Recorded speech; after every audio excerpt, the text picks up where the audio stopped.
Jemaat yang dikasihi dan diberkati Tuhan, ada banyak orang suka hidup senang di sorga, karena katanya di sorga tidak ada air mata, tidak ada penderitaan, hidup penuh kebahagiaan. Semua orang suka masuk sorga, tapi tidak mau berlelah untuk hidup benar, hidup mengasihi Tuhan, taat pada Tuhan ketika dia masih ada di dunia.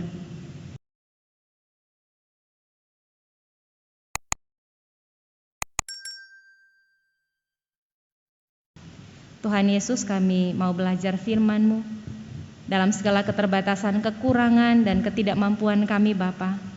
Jauh di lubuk hati kami rindu untuk mengasihi Tuhan, taat dan setia melakukan kehendak-Mu. Bapa, tolong kami supaya kerinduan ini menjadi nyata dalam sikap hidup kami setiap hari. Buatlah kami mengerti, buatlah kami memahami dan bertekun melakukan firman-Mu. Karena itu tolong hamba-Mu, tolong kami semua ya Allah, supaya pemberitaan firman ini dalam tuntunan Roh Kudus membawa kami semua untuk bertumbuh menjadi dewasa di dalam iman. Di dalam nama Tuhan Yesus kami berdoa. Amin. Jemaat yang dikasihi dan diberkati Tuhan, Injil Lukas pasal 13 ayat 22 hingga ayatnya yang ke-30 menjadi bagian perenungan bagi kita sekalian dalam persekutuan di malam hari ini, bahkan menjadi perenungan bagi kita warga Gemim di sepanjang minggu yang berjalan. Lukas pasal 13 ayat 22 hingga ayatnya yang ke-30. Jemaat yang ada di rumah, bahkan yang ada di rumah gereja, saya ajak kita membaca bagian ini secara bersama-sama. Lukas pasal 13 ayat 22 hingga ayat yang ke-30 di bawah judul perikop, siapa yang diselamatkan. Kemudian Yesus berjalan keliling dari kota ke kota dan dari desa ke desa sambil mengajar dan meneruskan perjalanannya ke Yerusalem. Dan ada seorang yang berkata kepadanya, "Tuhan, sedikit sajakah orang yang diselamatkan?" Jawab Yesus kepada orang-orang di situ, "Berjuanglah untuk masuk melalui pintu yang sesak itu. Sebab aku berkata kepadamu, banyak orang akan berusaha untuk masuk, tetapi tidak akan dapat. Jika tuan rumah telah bangkit dan telah menutup pintu, kamu akan berdiri di luar dan mengetok-ngetok pintu sambil berkata, 'Tuan, bukakanlah kami pintu.' Dan ia akan menjawab dan berkata kepadamu, 'Aku tidak tahu dari mana kamu datang.' Maka kamu akan berkata, 'Kami telah makan dan minum di hadapanmu, dan engkau telah mengajar di jalan-jalan kota kami.' Tetapi ia akan berkata kepadamu, 'Aku tidak tahu dari mana kamu datang. Enyalah dari hadapanku, hai kamu sekalian yang melakukan kejahatan.' Di sanalah akan terdapat ratap dan kertak gigi, apabila kamu akan melihat Abraham dan Ishak dan Yakub dan semua nabi di dalam kerajaan Allah, tetapi kamu sendiri dicampakkan keluar. Dan orang akan datang dari timur dan barat dan dari utara dan selatan, dan mereka akan duduk makan di dalam kerajaan Allah. Dan sesungguhnya ada orang yang terakhir yang akan menjadi orang yang terdahulu, dan ada orang yang terdahulu yang akan menjadi orang yang terakhir." Shalom, damai di hati. Jemaat yang dikasihi dan diberkati Tuhan, tema ibadah, tema perenungan kita di minggu ini, sepanjang minggu berjalan termasuk dalam ibadah kita malam ini adalah duduk makan di dalam kerajaan Allah. Tadi waktu saya melakukan persiapan ibadah, tiba-tiba Igrea, anak saya, bangun sementara baca-baca MTPJ. Dia tanya, "Mama baca apa?" Saya jawab, "Mama baca buku MTPJ karena sebentar ada ibadah." "Iya, tapi Mama baca apa?" Lalu saya bacakan, "Duduk makan di dalam kerajaan Allah." Tiba-tiba anak saya bertanya, "Allah punya makanan apa di kerajaannya, Mama? Apakah Allah punya coklat? Bisakah kita minta?" Bapak Ibu jemaat yang dikasihi dan diberkati Tuhan, memang membaca tema ini, duduk makan di dalam kerajaan Allah, seolah-olah kita bicara tentang makanan dan minuman yang sehidangan dengan Tuhan. Tapi sebenarnya tema duduk makan di dalam kerajaan Allah bukan bicara tentang makan minum, bukan bicara tentang hal-hal materi, tetapi bicara tentang mendapat bagian, mendapat tempat di dalam kerajaan Allah. Duduk makan di dalam kerajaan Allah bicara tentang mendapatkan keselamatan, dan menjadi bagian sebagai warga kerajaan sorga. Bapak Ibu, saudara-saudara yang dikasihi dan diberkati Tuhan, tema ini sesungguhnya menjadi kritikan bagi kita yang hidup di masa sekarang ini. Sebab ada banyak orang bersusah-susah untuk mendapat tempat di dunia, mendapat tempat di kerja, bicara soal karir, soal jabatan, sehingga ada orang yang rela baku siku demi dapat tampah. Ada orang yang rela berbohong, membodohi orang, mencelakakan orang demi mendapat tempat. Ada orang yang bersusah payah mendapat tempat di tengah pergaulan sosial, sehingga berlomba-lomba untuk punya materi banyak. Jadi kerja, lupa ibadah, yang penting dapat tempat. Ada orang yang bersusah payah untuk terlihat ada, supaya diakui dan dilibatkan. Bapak Ibu, saudara-saudara yang dikasihi dan diberkati Tuhan, karena memang manusia suka diakui, manusia suka dihargai, orang suka tapake. Jemaat yang dikasihi dan diberkati Tuhan, kita sedang ada di era yang demikian. Maka pertanyaan ini hendak kita renungkan. Kalau kita mendapat tempat di dunia ini, adakah kita juga mendapat tempat di sorga? Saudara-saudara, ada orang yang sibuk dengan urusan-urusan dunia, dan karena itu dia lalai dalam urusannya dengan Tuhan. Jemaat yang diberkati Tuhan, ada banyak orang yang menghabiskan waktu begitu banyak untuk mendapatkan kenikmatan hidup, tetapi sangat sedikit, bahkan nyaris tidak ada untuk membangun hubungan dengan Tuhan. Saya baca ada status-status di media sosial bilang begini, waktu hidup mabo, bajudi, bahugel, bakalai, serta mati bastatus, orang-orang bastatus sampai jumpa di Yerusalem baru. Siapa? Ada orang dalam. Waktu hidup berbuat yang jahat, serta mati berharap mendapat tempat.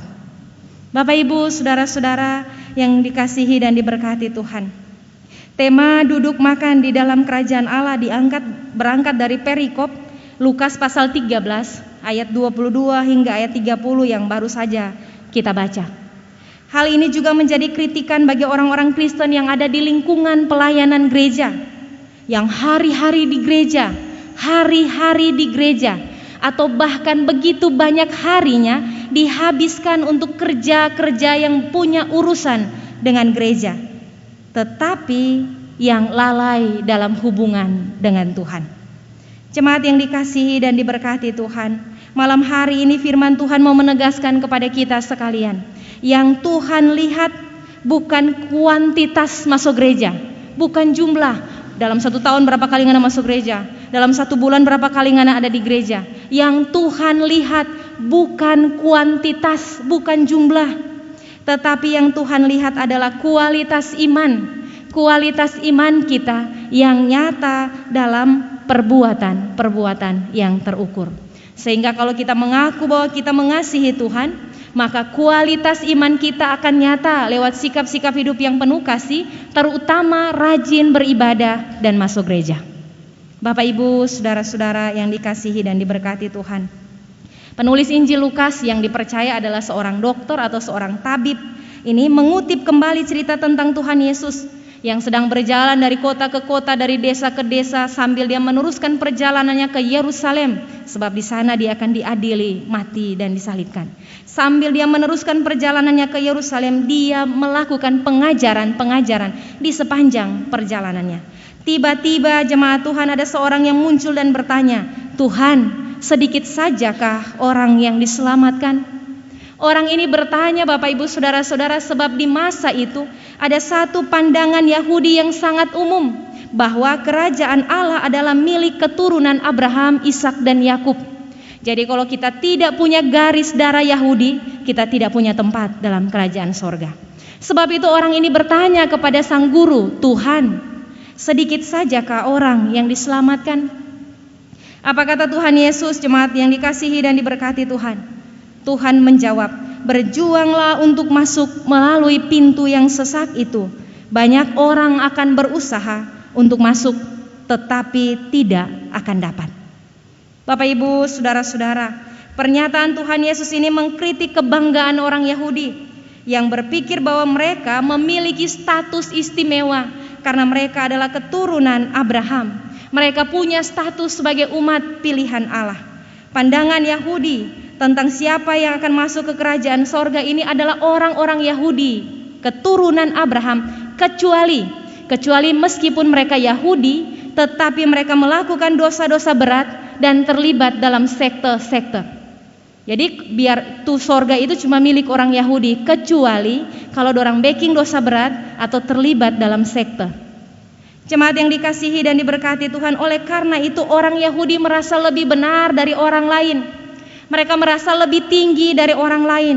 Mereka merasa bahwa mereka lebih hebat. Mereka lebih dalam banyak hal, terutama dalam urusan kerajaan sorga. Mereka menjadi eksklusif dan kemudian mereka melakukan tradisi-tradisi Israel, menjalankan hukum Taurat dengan ketat dan sangat kaku, termasuk soal hari Sabat. Jadi kalau hari Sabat, orang Israel cuma bisa berjalan sepelempar batu jauhnya. Jadi kalau dari mimbar ini kau lempar batu cuma jatuh di muka gereja, tuh bajalang cuma boleh sampai di situ. Saudara-saudara yang dikasihi dan diberkati Tuhan, hal-hal yang demikian menjadikan mereka begitu mengutamakan jumlah, kuantitas, dan mereka mengabaikan yang namanya kualitas hidup bersama dengan Tuhan. Saudara-saudara, penulis Injil Lukas menegaskan kembali pernyataan Yesus bahwa keselamatan adalah milik semua orang. Keselamatan yang universal, bukan milik golongan tertentu. Keselamatan adalah milik semua golongan. Keselamatan milik semua gender, laki-laki ataupun perempuan. Karena di masa ini perempuan tidak dihitung, perempuan tidak dianggap. Keselamatan adalah milik semua strata, orang kaya, orang miskin, orang sakit, orang sehat. Keselamatan milik orang yang terpelajar atau bahkan yang tidak menempuh pendidikan. Keselamatan milik siapa saja yang mau percaya dan menerima Tuhan. Caranya bagaimana? Kata firman, berjuanglah untuk masuk melalui pintu yang sesak itu. Jemaat yang dikasihi dan diberkati Tuhan, kata berjuanglah diterjemahkan dari kata Yunani agoniseste. Kata Yunani ini berarti berupayalah dengan sungguh-sungguh. Jadi berjuanglah dari kata aslinya berarti berupayalah dengan sungguh-sungguh.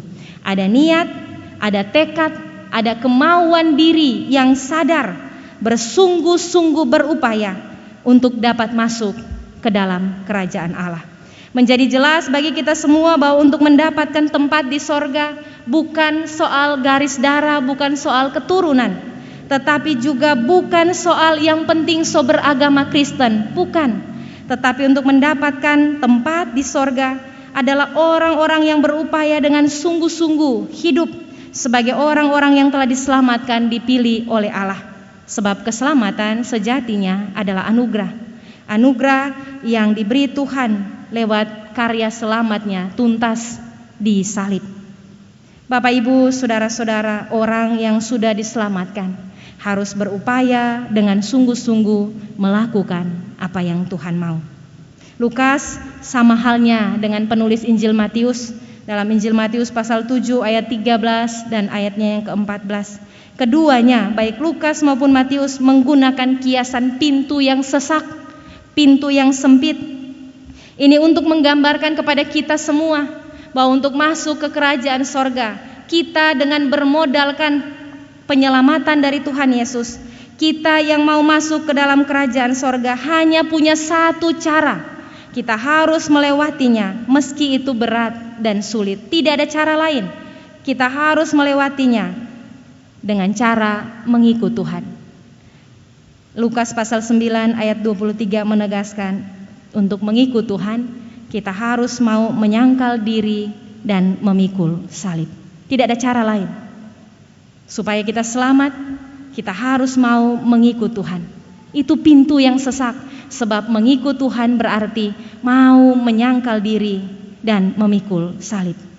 Jemaat yang dikasihi dan diberkati Tuhan, Lukas menyampaikan pesan ini kepada jemaat yang dia layani, yang mayoritasnya adalah orang miskin, perempuan dan anak-anak kecil, yang mayoritasnya adalah orang-orang yang sedang sakit dan sedang dalam pergumulan. Kepada mereka, Lukas mau menegaskan fisik ataupun materi bukanlah standar untuk masuk ke kerajaan Allah. Tetapi orang yang mau percaya, yang menerima Yesus harus berupaya dengan sungguh-sungguh untuk mengikut Tuhan, menyangkal diri dan memikul salibnya setiap hari. Pesan ini juga disampaikan kepada kita. Kita yang mengaku percaya kepada Kristus, kita punya modal penyelamatan oleh Allah. Kita semua sudah selamat. Tetapi kita yang sudah diselamatkan oleh Tuhan harus berupaya dengan sungguh-sungguh mengikut Tuhan, menyangkal diri, memikul salib. Hanya itu pintunya. Bapak Ibu, saudara-saudara yang diberkati dan dikasihi oleh Tuhan. Kepada kita sekalian, firman Tuhan menegaskan siapapun kita, apapun latar belakang kita, apapun masa lalu kita, Tuhan memberi kita keselamatan dan kita berhak untuk mendapatkan bagian tempat dalam kerajaan sorga. Tetapi dalam segala keberadaan kita, kita harus mau untuk selalu mengikut Tuhan, menyangkal diri, memikul salib setiap hari, ikut Tuhan, bersungguh-sungguh melakukannya. Dan hal itu ditunjukkan dalam iman dan perbuatan yang nyata dan terukur. Bukan cuma sekedar bilang mengimani Tuhan, mardika lakuangnya ndak dapat liya. Kesungguhan kita untuk ikut Tuhan nyata dalam iman dan perbuatan kita setiap hari.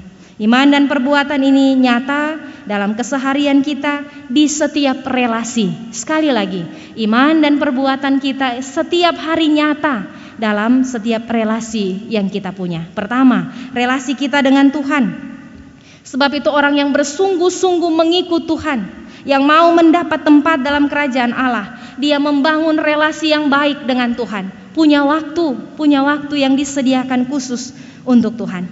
Kalau kita berkata kita mengasihi Tuhan, tapi kita tidak punya waktu untuk berdoa, tidak punya waktu untuk bersekutu, tidak punya waktu untuk memuji Tuhan, kita tidak mengasihi Tuhan.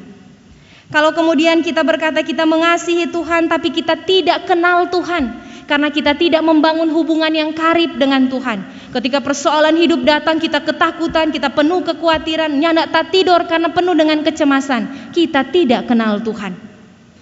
Ketika kita mengatakan kita mengasihi Tuhan, tetapi kita tidak mau mendengar firman, kita tidak mau mendengar renungan-renungan, tidak mau mendengar khotbah, kita enggan untuk membuka telinga kita terhadap perkataan-perkataan firman, tidak mau membaca Alkitab, kita tidak akan punya relasi yang baik dengan Tuhan. Kalau datang di gereja cuma yang penting hari Minggu udah masuk gereja. Kalau hari Minggu nak masuk gereja, nak beribadah dapat rasa rupa ada yang kurang. Kalau itu yang kita rasakan, kita hanya membangun kuantitas hidup bersama dengan Tuhan. Kualitasnya tidak ada. Bapak Ibu, saudara-saudara, kalaupun bahkan kita datang ke gereja, kita rajin hadir di gereja, tetapi dalam kehidupan setiap hari kita tetap terlibat pada kegiatan-kegiatan yang mendatangkan dosa. Rajin teba ibadah, mar tetap bahugal. Rajin teba ibadah, mar tetap bajudi. Rajin ba ibadah, mar sabung ayam tetap. Hari Minggu datang di gereja minta ampun, Senin sampai Sabtu tetap bajudi. Datang di gereja ba ibadah, minta berkat pa Tuhan, mar pulang pahugal pe rumah. Kalau itu yang terjadi, saudara-saudara, kita tidak pernah mengasihi Tuhan. Kita rajin datang di gereja, berdoa, beribadah, berkhotbah bagus, tetapi di hati kita penuh dengan kemarahan, penuh dengan dendam, kita tidak mau mengampuni, kita tidak punya relasi baik dengan Tuhan. Bahkan ketika orang aktif dalam semua kegiatan gereja, tetapi mulut kita penuh dengan dusta, pikiran-pikiran kita penuh dengan kebohongan, hidup kita penuh dengan kepalsuan, kita tidak mengasihi Tuhan. Coba cek, orang ini anak Tuhan atau anak siapa? Alkitab bilang begini, iblis adalah bapa segala dusta. Jadi kalau orang pandusta, biar lihat orang rajin pi gereja, berarti orang bukan anak Tuhan. Iblis adalah bapa segala dusta. Jadi kalau orang pandusta, berarti orang bukan anak Tuhan. Jemaat yang dikasihi dan diberkati Tuhan, ada banyak orang suka hidup senang di sorga, karena katanya di sorga tidak ada air mata, tidak ada penderitaan, hidup penuh kebahagiaan. Semua orang suka masuk sorga, tapi tidak mau berlelah untuk hidup benar, hidup mengasihi Tuhan, taat pada Tuhan ketika dia masih ada di dunia. Bapak Ibu, saudara-saudara yang dikasihi dan diberkati Tuhan, sorga sesungguhnya bukan tentang hidup nanti ketika Tuhan datang, bukan, tetapi tentang hidup hari ini, hidup yang kita praktekkan setiap hari. Yang kedua, jemaat yang dikasihi dan diberkati Tuhan, relasi kita dengan sesama. Jadi kalau pertama relasi kita dengan Tuhan, yang kedua relasi kita dengan sesama. Iman dan perbuatan kita harus nyata setiap hari dalam relasi kita dengan sesama. Saudara-saudara yang dikasihi dan diberkati Tuhan, saya sering membaca status orang di media sosial bilang begini, biar Jo, dia mau bikin apa-apa kita, terserah Jo dia. Jalan ke sorga kok nyanda lewat DP muka rumah. Seringkali saya membaca itu, senyum-senyum sendiri. Jalan ke sorga kok nak lewat pada DP muka rumah. Jemaat yang dikasihi dan diberkati Tuhan, yang mau saya katakan seperti ini, kalau tuh orang dia bikin pahit pat orang, bikin jahat pat orang, kong bikin dorang pekalakuang, bikin menyakiti orang pe perasaan, orang pe hati. Lalu kemudian kita merasa kepahitan itu, merasa kemarahan itu, dan kita menyimpan dendam itu. Dia pahit, orang le pahit. Kong sapa dang tu mau masuk sorga? Kalau dia deng torang sama-sama jahat, meskipun jahatnya dalam versi yang berbeda. Dia bikin salah pak kita marah pak dia, kita dendam pak dia, kita benci pak dia. Mungkin kita nyana bikin sama yang dia bikin, tapi kita juga penuh dengan kemarahan, penuh dengan kepahitan. Jadi sekali lagi, dia pahit, saya le pahit. Lalu siapa yang akan mendapat tempat di kerajaan sorga? Bukan kata orang sama, meskipun versinya beda. Jemaat yang dikasihi dan diberkati Tuhan, sebab itu untuk orang yang mau mengikut Tuhan, firman Tuhan bilang dengan tegas, sangkal diri, pikul salib, ikut Tuhan. Kita tidak mungkin berkata bahwa saya adalah pengikut Tuhan tanpa penyangkalan diri dan tanpa kesungguhan untuk memikul salib. Karena Bapak Ibu saudara-saudara, sejatinya semua yang terjadi di hidup kita, semuanya adalah urusan kita, hubungan kita dengan Tuhan. Semua yang jadi petorang pehidup adalah tentang saya dan Tuhan. Seperti ini jemaat yang dikasihi dan diberkati Tuhan. Kalau Tuhan mengizinkan kita mengalami sesuatu, maka sesungguhnya Dia sedang membawa kita untuk memiliki hubungan yang baik dengan Dia. Misalnya, ada orang yang berbuat jahat kepada kita. Pertanyaannya bagi kita adalah, apa yang harus saya balas? Apakah saya akan berbuat yang jahat ataukah saya harus berbuat apa? Bukan itu Bapak Ibu saudara-saudara. Tapi kalau ada orang berbuat jahat kepada kita, pertanyaannya adalah apakah saya akan tetap melakukan apa yang Tuhan mau? Jadi kalau orang jahat pada orang, tanya, orang mau taat pada Tuhan atau nyanda? Kalau orang mau taat, maka kita harus membalasnya dengan kebaikan dan melepas pengampunan. Karena itu tentang relasi kita dengan Tuhan. Kalau kita menghadapi keadaan hidup yang sulit, yang tidak enak, kenyataan-kenyataan tidak seperti yang kita harapkan, maka yang perlu kita renungkan adalah apakah saya tetap percaya pada Tuhan ataukah saya telah kehilangan harapan. Karena sejatinya sekali lagi semua tentang kita dan Tuhan. Ketika kita kehilangan orang yang kita cintai, ketika kita ada dalam situasi berduka cita, perenungan yang perlu kita tanyakan dalam diri kita adalah apakah saya tetap mengimani Tuhan dan mau setia pada Tuhan meskipun saya kehilangan dan berduka cita. Ketika kita susah, ketika kita bergumul, apakah kita tetap mau melakukan apa yang Tuhan kehendaki? Bahkan ketika kita diberkati dengan kemewahan dan kehidupan yang berlimpah-limpah, perenungannya adalah apakah saya tetap hidup benar dan mengasihi Tuhan atau tidak? Ketika kita diberkati dengan jabatan dan kesuksesan, apakah saya tetap tahu bersyukur dan mengandalkan Tuhan atau berubah setia? Semuanya tentang kita dan Tuhan, hubungan-hubungan pribadi kita dengan Allah. Bapak Ibu saudara-saudara, saya juga menerapkannya dalam hidup. Apapun yang kita lakukan, yang saya alami tentang saya dan Tuhan. Sehingga saudara-saudara, ini kesaksian pribadi saya. Kalau kemudian dalam hidup saya datang hal-hal yang tidak saya sukai, dalam hidup saya datang tantangan-tantangan yang mungkin mengguncang, datang kenyataan-kenyataan yang tidak pernah saya bayangkan, yang saya lakukan saudara-saudara adalah berlutut di hadapan Tuhan.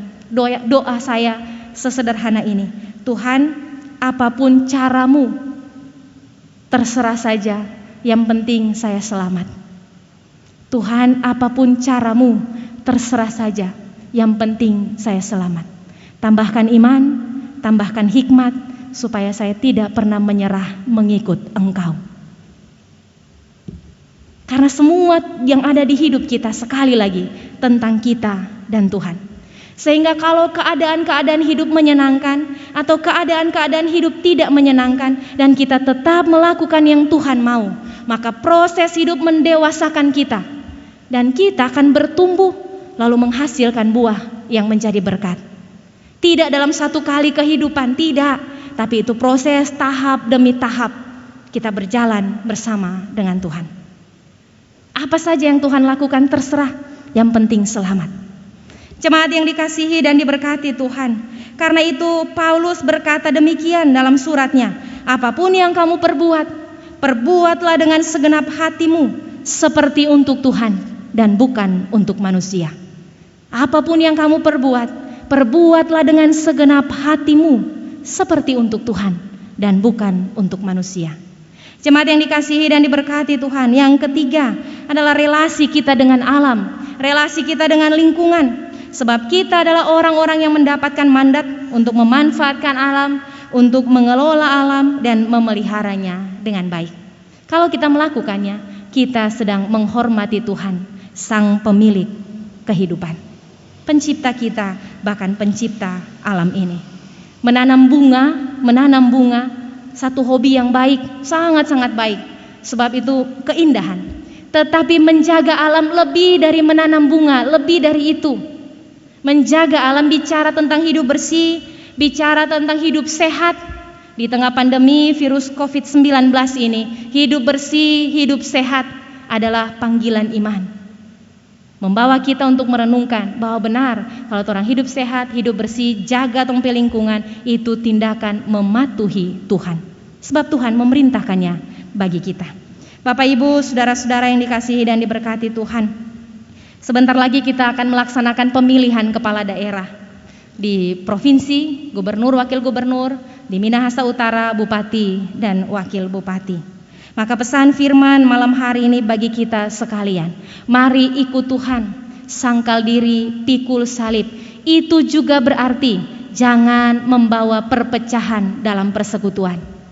Orang boleh berbeda, tapi perbedaan hendaknya membawa kita untuk saling menghargai, saling menghormati. Sebab itu pun tindakan menyangkal diri. Itu pun cara hidup mengikut Tuhan. Mari hidup dengan berdamai. Jangan berperilaku buruk, sebab perilaku buruk tidak ada di sorga. Saya katakan seperti ini Bapak Ibu Saudara-saudara. Kalau tiap hari orang babakalai, tiap hari baku marah, tiap hari baking yang jahat, mungkin orang sementara latihan mau tinggal di neraka. Sekali lagi, kalau orang hari-hari baking jahat, hari-hari bakalai, baku marah, orang baking apa yang tidak disukai oleh Tuhan, mungkin orang sementara latihan mau hidup di neraka. Karena di sorga tidak ada yang demikian. Tuhan mau orang baku baik, Tuhan mau orang hidup berdamai, rukun. Sebab di sana berkat Tuhan diperintahkan turun. Karena itu menyambut pesta demokrasi yang tidak lama lagi akan kita ikuti bersama, firman Tuhan malam hari ini mengajak kita semua gereja Tuhan, mari tahan diri, sangkal diri. Kalau orang berbeda, mari saling menghargai. Mari tetap menunjukkan cara hidup warga gereja, warga sorgawi, sehingga orang akan membawa kedamaian di tengah perbedaan-perbedaan warna. Mari berdoa supaya pemimpin kita yang baru nanti adalah pemimpin yang benar-benar takut Tuhan dan dia hidup untuk berbakti kepada bangsa dan negara. Tuhan kiranya menolong kita semua untuk melakukan kehendaknya dan memberkati kita di tengah setiap perjuangan kita. Ingat selalu, berupayalah bersungguh-sungguh untuk mengikut Tuhan. Sangkal diri, pikul salib. Tuhan memberkati. Amin.